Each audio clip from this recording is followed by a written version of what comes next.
E os ministros do Supremo Tribunal Federal, Gilmar Mendes e André Mendonça, divergiram durante sessão da segunda turma do STF ontem, no julgamento que manteve a prisão de Henrique Vorcaro, pai de Daniel Vorcaro.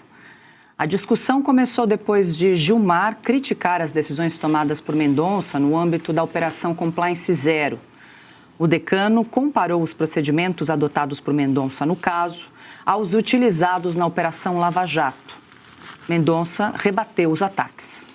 Com todo o respeito, que nós vamos continuar divergindo em relação a isso e acho que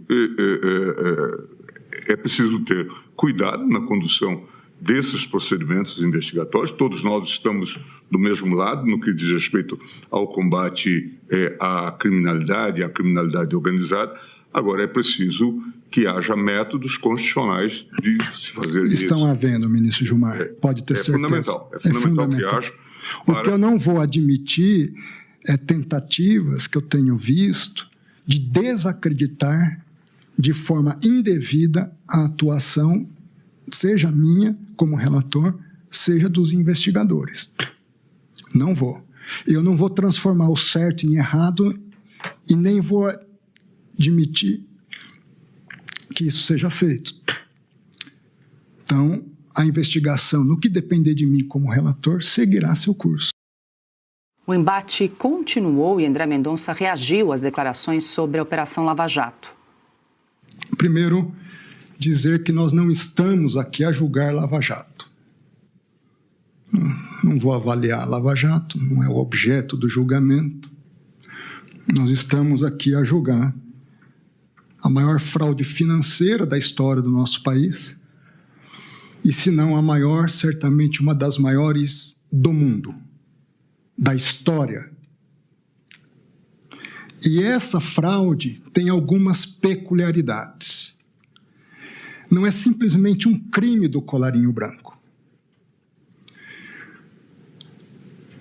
É mais do que isso. Não são simplesmente atores num gabinete, na Faria Lima, nos palácios, que praticaram fraudes e crimes de corrupção, de lavagem de dinheiro, de prejuízos ao sistema financeiro nacional, de dilapidação de um fundo garantidor das poupanças do nosso país. Não. Aqui há contornos de máfia. Há contornos de crime organizado mafioso. Mendonça também afirmou que a sua função é aplicar a lei e julgar com base no que está previsto na legislação. É interessante porque eu me recordo de uma conversa, ministro Gilmar, com Vossa Excelência, assim que, para ser indicado para o Supremo. Vossa Excelência pontuou que para ser ministro do Supremo é preciso ter coragem. E me lembro do que lhe respondi à ocasião. Não tenho medo da morte, quanto mais de ser ministro de um tribunal. Não tenho medo de combater o crime, aplicando a lei. E sem citar nomes, André Mendonça afirmou que não costuma dar entrevistas e que não busca projeção. Não ajo por pressões de mídia e nem busco a mídia. Aliás, a mídia às vezes me critica porque, de certa forma, eu não sou tão acessível. Não tenho grupos de mídia, não dou entrevistas, não busco ser estrela. Sou um servidor público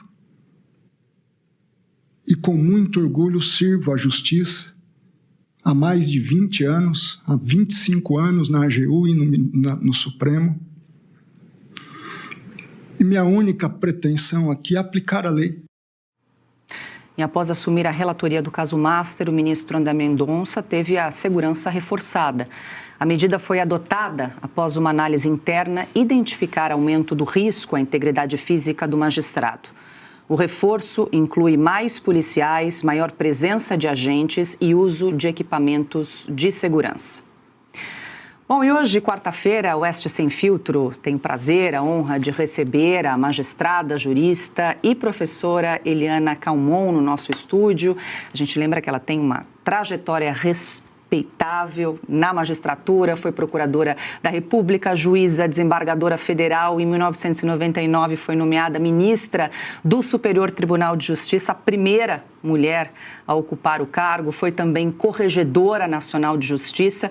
Em 2013 se aposentou dos tribunais, mas segue, claro, atuando no universo jurídico, acompanhando de perto a atuação da Suprema Corte, também os impactos das decisões dos ministros do Supremo. Eu quero dar as boas-vindas, ministra Eliana Calmon. Muito boa noite. Muito boa noite, é um prazer grande estar aqui novamente na Revista Oeste e com todos vocês. Perfeito. Ministra, eu queria aproveitar e incluir a senhora já nessa primeira conversa. Nós trouxemos alguns trechos do julgamento que ocorreu ontem na segunda turma do Supremo, quando eles se debruçaram ali sobre a manutenção das prisões do pai e do primo de Daniel Vorcaro. E eu queria ouvi-la, claro, que a senhora tem acompanhado esse escândalo de proporções aí gigantescas do Banco Master. Como é que a senhora avalia a condução do ministro relator, do ministro André Mendonça, em relação específica, em relação a esse caso? Eu acho que o ministro André Mendonça está cada vez mais tomando coragem de enfrentar. Pela primeira vez, nós estamos vendo que está ocorrendo um racha dentro do Supremo Tribunal Federal. Isto não é ruim, isto é importante. Aliás, eu vinha sempre falando isso e dizendo que o corporativismo sempre foi prejudicial e que a detonar tudo isso que está havendo em torno do Supremo Tribunal Federal só poderia vir se eles começassem a se dividir. E é o que está acontecendo. O ministro André Mendonça, ele fez a diferença, porque ele que sempre foi muito pacífico, e eu, inclusive, na ocasião em que ele foi indicado, e eu achei que ele sempre foi muito bem qualificado, faltava um pouco de altivez nas suas falas. E isto está vindo exatamente pela necessidade que ele está tendo de mostrar para que veio e fazendo o papel de julgador, efetivamente. Agora, ministra, quando a senhora fala que divergências são importantes ali entre os ministros, quando o ministro Gilmar Mendes compara a Operação Compliance Zero com a Operação Lava Jato, por exemplo, faz algum sentido? A senhora vê alguma semelhança na conduta? Nenhuma. Porque eu entendo que ele traz a Lava Jato porque, lamentavelmente, deu certo, né? Aquele jogo que terminou por partir a esperança que nós tínhamos de vencer a corrupção, deu certo. E este exemplo que deu certo, ele está querendo trazer para, neste momento, nós termos também um desfecho horrível, como foi o desfecho da Lava Jato. Perfeito. Eu vou incluir também os meus parceiros nessa conversa. Nessa conversa está aberta, que a ministra está disposta para comentar, para perguntas, enfim. A gente trouxe alguns dos trechos desse julgamento de ontem, que terminou em 3-1, né, o voto vencido do ministro Gilmar Mendes, que inclusive, no entendimento dele, o pai de Daniel Vorcaro deveria cumprir prisão domiciliar. Foi voto vencido, então fica aberto. Marcília. Ministra, bom, primeiro, muito bom vê-la, sempre uma satisfação, seja bem-vinda. Essa comparação com a Lava Jato, ela me perturba, porque, claro, a gente tem, de um lado, o ministro Gilmar Mendes e tudo o que ele representa, ou todos que ele representa ali, querendo fazer a mesma coisa com o Master que eles fizeram com a Lava Jato, que é o esvaziamento completo. Mas eu também vejo na figura do ministro Mendonça a eterna figura daquele que precisa resistir a todo o sistema. Infelizmente, nós vivemos num país em que o sistema ele está apodrecido, inclusive dentro do judiciário. Então, se não há... Eu sempre digo o seguinte, eu não quero um juiz herói, mas hoje um juiz que faz o seu trabalho acaba se tornando uma função heróica. Você fazer hoje o seu trabalho é coisa de herói. Cumprir a lei. Cumprir a lei. É coisa de quem, enfim, tem coragem, como o próprio Mendonça mencionou. E aí minha pergunta, ministra, é essa.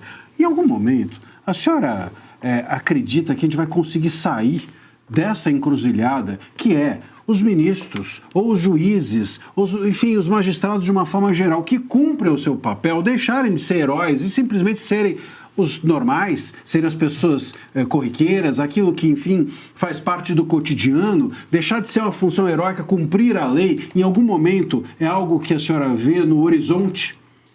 Eu acredito piamente nisso.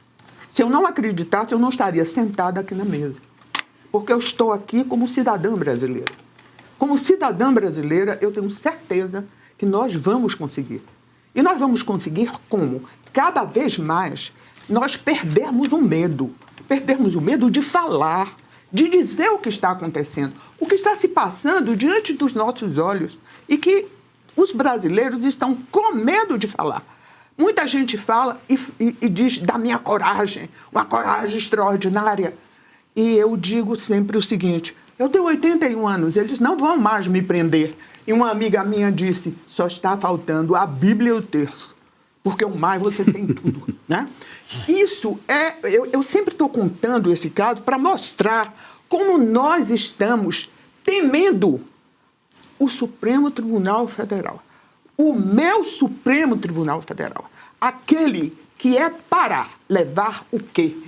A paz social, para fazer com que a sociedade brasileira, seguindo a Constituição, tenha paz, resista aos conflitos da forma mais correta possível, que é cumprindo a lei.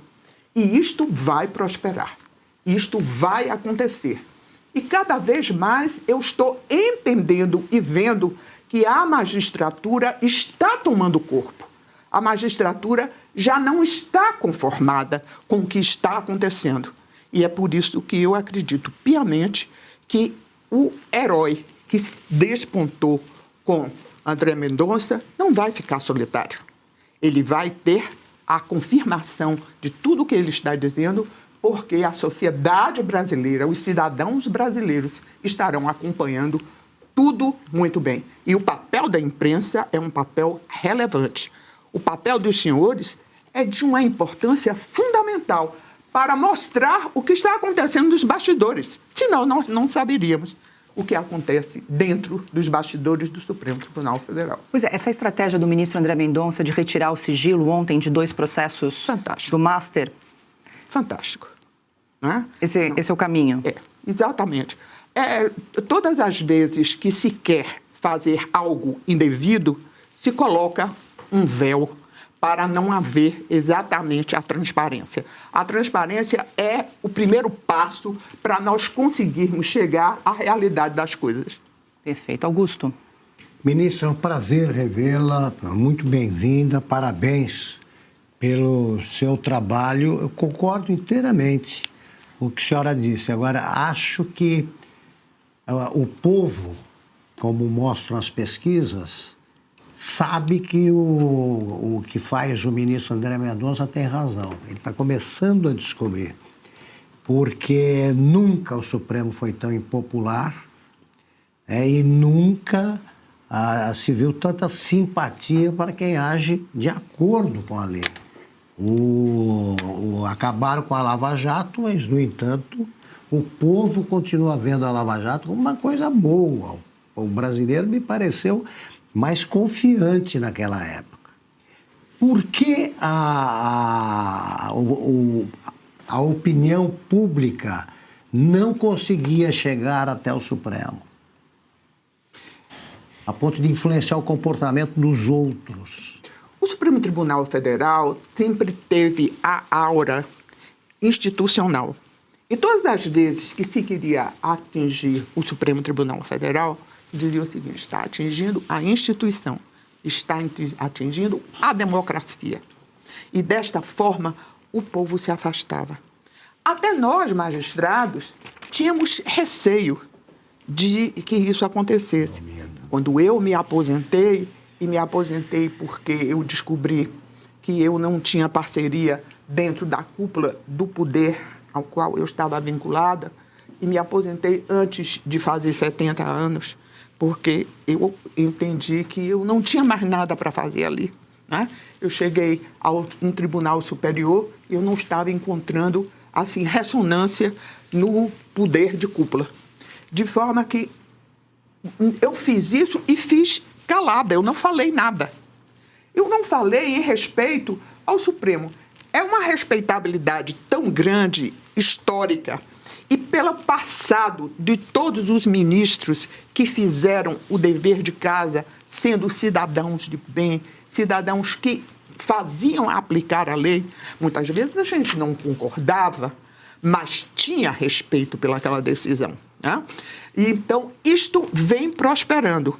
Mas, na medida que está havendo esse desgaste do Supremo Tribunal Federal, a ponto de, na rua, né, um vendedor de picolé, um motorista de táxi, um gari, saber o que é o Supremo Tribunal Federal, que ele não está certo, que ele está errado, as coisas começam a mudar.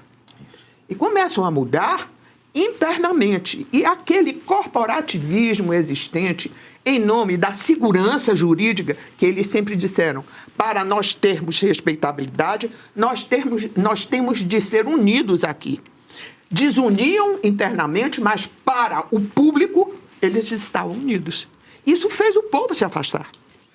Mas na medida em que cada vez mais nós vamos vendo que as coisas estão mudando lá dentro. As pessoas não estão, os próprios ministros já começam a questionar as decisões. Haja vista este resultado parcial, né, de 3-1. Né? É uma prova de que as coisas estão mudando, porque o ministro Gilmar Mendes efetivamente sempre foi a liderança dentro do Supremo Tribunal Federal.